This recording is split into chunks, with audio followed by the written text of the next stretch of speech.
ఫైనల్‌గా 'కాటారమ్మ కొడుకుల్లో' చిన్నవాడైనటువంటి ఇషాన్ కిషన్ అయితే కెప్టెన్ అయ్యాడు ఎస్ఆర్‌హెచ్‌కి. ఇదైతే చాలా ఆనందం అనిపించింది. ఎందుకంటే ఇషాన్ కిషన్ మనం చాలా సంవత్సరాల నుంచి చూస్తున్నాము. ఎక్కడ కాంట్రోవర్సీలు చేయడు. ఎక్కడ కూడా ఎవరితో కొట్లాడడు. నెక్స్ట్ వచ్చేసి టీమ్ మేనేజ్‌మెంట్ ఎటువంటి నిర్ణయాలు తీసుకున్నా గాని బహిర్గతం చేయడు. ఈవెన్ ట్విట్టర్, ఇన్‌స్టాగ్రామ్ ఎక్కడ కూడా. ఏజ్ కూడా పెద్ద ఏజ్ ఏం కాదు. 26 ఇయర్స్ అలా ఉంటాయి. సో, ఇతనైతే ఇండియన్ టీమ్‌కి ప్రాతినిధ్యం వహించినప్పుడు చూసాము. చాలా మంచి ఇన్నింగ్స్ ఆడాడు. ఈవెన్ లాస్ట్ వరల్డ్ కప్‌లో కూడా చాలా బాగా ఆడాడు.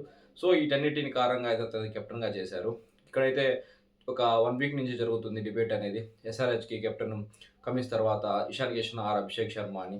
ఇక్కడ ఇషాన్ కిషన్ అని నిన్నైతే వాళ్ళు ప్రకటించారు. అది కూడా వైస్ కెప్టెన్ వచ్చేసి అభిషేక్ శర్మ. ఇక్కడ ఎలా ఉందంటే 'బాహుబలిలో' ప్రభాస్ అంటా ఉంటాడు కదా! రానాతో. నేనొచ్చేసి రాజునైతే నువ్వేనా మంత్రి అని. సేమ్ అలాగే ఉంది. ఇప్పుడు అభిషేక్ శర్మ ఎలా ఫీల్ అవుతున్నాడో చూడాలి. ఎందుకంటే 2019 నుంచి అతనైతే ఎస్ఆర్‌హెచ్‌కి ఆడుతున్నాడు.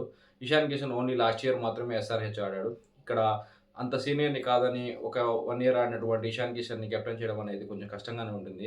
కాకపోతే ఇక్కడైతే వాళ్ళు మంచి నిర్ణయమే తీసుకున్నారు. ఎందుకంటే అతనొచ్చేసి ఇషాన్ కిషను అతని ఎర్లీ కెరియర్‌లో కూడా అండర్ 19 కానీ, తర్వాత రంజీ ట్రోఫీలో కానీ, సయ్యద్ ముస్తక్ అలీ ట్రోఫీలో కానీ అన్నిట్లో ఇక్కడ కెప్టెన్సీ అయితే చేశాడు. సో, కెప్టెన్సీ చేసినప్పుడు అతనికైతే ఎక్స్‌పీరియన్స్ ఉంటుంది గదా! అదే ఇక్కడ వాళ్ళు కూడా చూసుంటారు. ఎందుకంటే ఒక కెప్టెను చిన్న స్థాయి నుంచి వచ్చినప్పుడు అతని మైండ్ సెట్ ఎలా ఉంటుందో మనం ధోనిని కూడా చూసాం గదా! అతను ఎంత బాగా మనకైతే కప్స్ అందించాడో. ఈవెన్ ఐపీఎల్‌లో కూడా 5 కప్స్ కొట్టాడు. సో, ఇక్కడ అదే సిట్యుయేషను. జార్ఖండ్ నుంచి వచ్చిన ఇషాన్ కిషన్ కూడా అలాంటి తెలివైనోడే.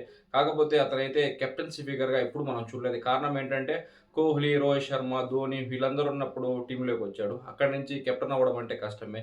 ఈవెన్ రోహిత్ శర్మ ఉన్నప్పుడు ఐపీఎల్‌లో ఆడుతున్నప్పుడైతే అతనికి కెప్టెన్ అయ్యే ఛాన్సే ఉండదు. తర్వాత హార్దిక్ పాండ్యా చేశారు. సో, ఇక్కడ ముంబైకి ఉన్నా గాని అతనికి కెప్టెన్ అయ్యే ఛాన్స్ ఉండదు.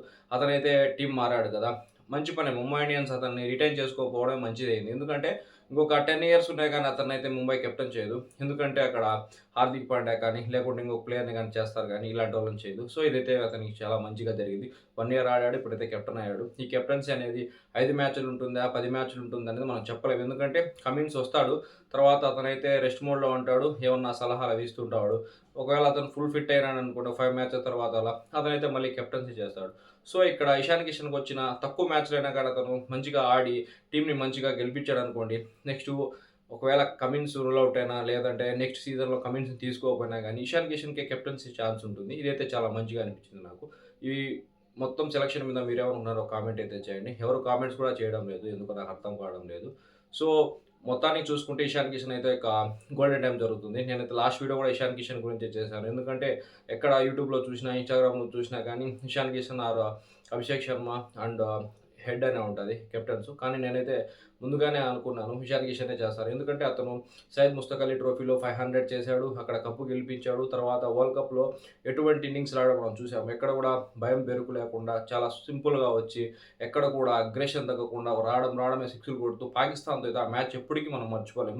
కోహ్లీ టీ20 వరల్డ్ కప్‌లో ఆస్ట్రేలియా జరిగినప్పుడైతే లాస్ట్ ఓవర్ దాకా మనకి గెలిపిస్తాడు కదా! ఆ రాఫ్ బౌలింగ్‌లో స్ట్రెయిట్ 6 కొట్టి అలాంటి షాట్లు ఆడి. సో, ఆ ఇన్నింగ్స్‌కి ఏం తగ్గదు. ఇషాన్ కిషన్ 70 దాకా కొట్టాడు.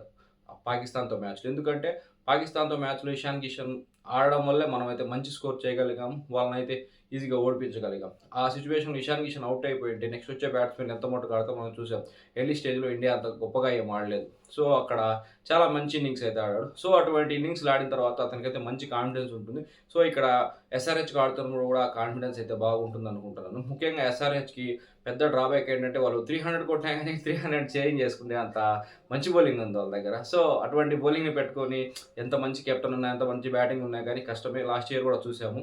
సో, ఇక్కడ 300 లోడింగ్ అని అంటున్నారు గానీ 300 లోడింగ్ ఓకే. నెక్స్ట్ అగైనెస్ట్ ఆడేటప్పుడు వేరే వాళ్ళు కూడా 300ని చేజ్ చేస్తారు గదా! అక్కడ క్రికెట్‌లో ఏది కూడా అసాధ్యం అనేది ఉండదు. ఇప్పుడు నేనొచ్చేసి ఆడినప్పుడు 220 కొట్టాననుకోండి, 221 పక్క టీమ్ కూడా కొడుతుంది గదా! సో, అక్కడ ఏది కూడా అసాధ్యం అనే దానికి లేదు. దానికి ముఖ్య కారణం ఈ మధ్య 250 కొట్టినా గాని ఇండియా ఓడిపోయే స్థితి దాకా వచ్చింది ఇంగ్లాండ్‌తో. సో, ఇక్కడ ఏది కూడా అసాధ్యం అనేది ఉండదు ఐపీఎల్‌లో ముఖ్యంగా. ఎందుకంటే మొత్తం బ్యాటింగ్ పిచ్‌లు. ఇక్కడేందంటే బ్యాటింగే ముఖ్యం. బౌలింగ్ కాదు. ఒకప్పుడు ఎస్ఆర్‌హెచ్ 120 కొట్టి కూడా గెలిచిన మ్యాచ్‌లున్నాయి. ఈరోజు దగ్గర దగ్గర 250, 280 కొట్టినా గాని గెలిచే నమ్మకం అయితే లేదు. బెంగుళూరు గూడా ఒకసారయితే ఓడిపించేంత పని చేసింది ఎస్ఆర్‌హెచ్‌ని. సో, ఇక్కడ ఇషాన్ కిషన్‌కయితే పెద్ద టార్గెట్ ఇది. కెప్టెన్సీ ఇచ్చారు గానీ, ఇక్కడ కొంచెం కష్టంగానే ఉంటుంది. ఎందుకంటే ఎస్ఆర్‌హెచ్ మేనేజ్‌మెంట్ చాలా వరస్ట్ మేనేజ్‌మెంట్. ఎందుకంటే వాళ్ళు కెప్టెనా, లేదంటే వైస్ కెప్టెనా, లేదంటే సీనియర్ ప్లేయరా ఏది చూడరు. వాళ్ళ మైండ్ సెట్ భలే వరస్ట్‌గా ఉంటుంది. దానికి ఎగ్జాంపుల్ కేన్ విలియమ్స్ కానీ, మనీష్ పాండే కానీ, తర్వాత వచ్చినటువంటి మన వార్నర్ వీళ్ళందరినీ కూడా చాలా వరస్ట్‌గా అయితే సాగనంపారు. సో, ఇటువంటి సిట్యుయేషన్‌లో ఇషాన్ కిషన్ అయితే రాజుని చేశారు. ఆ కిరీటం ఎన్ని రోజులు ఉంటాది? అతను ఉండించుకుంటాడా? వాళ్ళు తీసేసారనేదే ఇక్కడ మనం చూడాల్సింది. సో, అతను ఎంత బాగా ఆడినా గాని అతని చేత డ్రింక్స్ మోపీయకుండా ఉంటే చాలు. చాలా పరువు పోతుంది అతనికైతే. అతని కెరీర్ ఇంకా చాలా ఉంది. ఇప్పుడు 26, 28 దాకా ఉంటాయి. అతను ఒక ఈజీగా ఐపీఎల్ మాత్రం ఒక 8 ఇయర్స్ అలా ఆడగలుగుతాడు. అటువంటి ప్లేయర్‌ని ఇక్కడ కెప్టెన్ చేసేసి అవమానంగా పక్కన పెట్టారనుకోండి, చాలా వరస్ట్‌గా ఉంటుంది అతని కెరియర్. నెక్స్ట్ ఎవరన్నా తీసుకోవాలన్నా గాని ఆలోచిస్తారు. ఇప్పుడు చూస్తాం కదా! విలియమ్సన్ ఆల్మోస్ట్ ఐపీఎల్‌కి దూరం అయిపోయాడు. వార్నర్ కూడా ఐపీఎల్‌కి దూరం అయిపోయాడు. సో, అదే విధంగా ఇతన్ని కూడా చేస్తారేమో చూడాలి. మీరేమనుకుంటున్నారో కామెంట్ చేయండి. సో, ఓవరాల్‌గా అయితే ఇదొక మంచి పరిణామం ఎస్ఆర్‌హెచ్‌కి మన ఇండియన్ కెప్టెన్ కావడము. కమిన్స్ ఈ మొత్తం ఐపీఎల్‌కి ఈ రూల్ ఔట్ అయితే చాలా బాగుంటుంది. ఎందుకంటే అతను ఉన్న 4 ఓవర్లు బౌలింగ్ ఏస్తాడు. ఎవరో ఒకరు 4 ఓవర్ ఇషాన్ మలింగానో లేకుంటే ఉండారు మచ్చుగా బౌలర్లు. ఎవరో ఒకరు 4 ఓవర్లు ఏస్తారు కదా! ఓడిపోయినా గెలిచినా ఐపీఎల్ వల్ల ఇబ్బందేమి ఉండదు. అక్కడ కప్పుకొచ్చే డబ్బుల కంటే కూడా స్పాన్సర్‌షిప్ ఇయన్నీ వచ్చేసి వేల కోట్లు వస్తుంది వాళ్ళకి. సో, కప్ అనేది పెద్ద ఇంపార్టెంట్ కాదు. సో, మన ప్లేయర్లు మంచిగా ఆడి మన ఇండియన్ టీమ్‌కి ఉపయోగపడితే అదే మనకు మంచిగా ఉంటుంది. ఐపీఎల్‌కి ఒక రీజన్ ఏంటి పెట్టడానికి నేషనల్ వైజ్ టీమ్‌లోకి రావడానికి ఇదొక వేదిక. సో, ఇక్కడ మంచిగా ఆడినోడే మనకు కప్పులు వరల్డ్ కప్ కానీ, లేదంటే టెస్ట్‌లు కానీ, ఎక్కడైనా కానీ చూసాం కదా మనం అలాంటి ప్లేయర్‌లు వచ్చారు. నటరాజన్ కానీ, తర్వాత వచ్చేసి ఉమ్రాన్ మాలిక్ కానీ, వీళ్ళందరూ ఐపీఎల్ నుంచి వచ్చినోళ్ళే. సో, ఇక్కడ ఇదొక ప్లాట్‌ఫార్మ్. ఇక్కడ కప్పు కొట్టడం లేదు పక్కన పెడితే, మంచిగా ఆడేసి నేషనల్ టీమ్‌కి రావాలి. సో, ఇషాన్ కిషన్ కూడా ఇక్కడైతే మంచిగా ఆడేసి ఒక 600 అలా స్కోర్ చేసేసి కెప్టెన్‌గా ప్రూవ్ చేసుకొని, కప్పు కొట్టకున్నా పర్వాలేదు. మంచిగా ఇండియన్ టీమ్‌కి ఫ్యూచర్ టీమ్‌లో కెప్టెన్‌గా అయితే బావుంటుంది టీ20కి. ఎందుకంటే అక్కడ సూర్యకుమార్ యాదవ్ అంతగా ఏం లాభం లేదు. కొన్ని రోజుల తర్వాత తీసేస్తారు. కానీ అక్కడ మళ్ళీ శుభ్మాన్ గిల్‌ని పేర్కొనొస్తారు కెప్టెన్సీలోకి. సో, అక్కడైతే ఇషాన్ కిషన్ లాంటోడు తగులుకున్నాడనుకోండి చాలా బాగుంటుంది. సో, ఫ్యూచర్ బాగుండాలని కోరుకుందాము. నేనైతే ఆనందంగా ఫీల్ అవుతున్నాను నిన్నటి నుంచి. ఎందుకంటే ఇషాన్ కిషన్ చాలా మంచోడు. కావాలంటే చూడండి అతను ఎక్కడ కూడా కాంట్రోవర్సీ లేవు.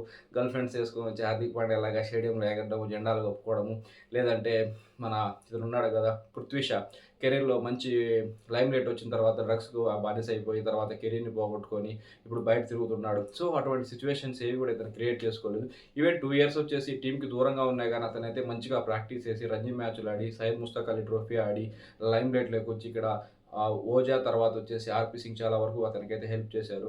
ఎందుకంటే టీమ్‌లోకి తీసుకొచ్చింది వాళ్ళే. ముఖ్యంగా అతను ఆడుతున్నప్పుడు వెళ్లి.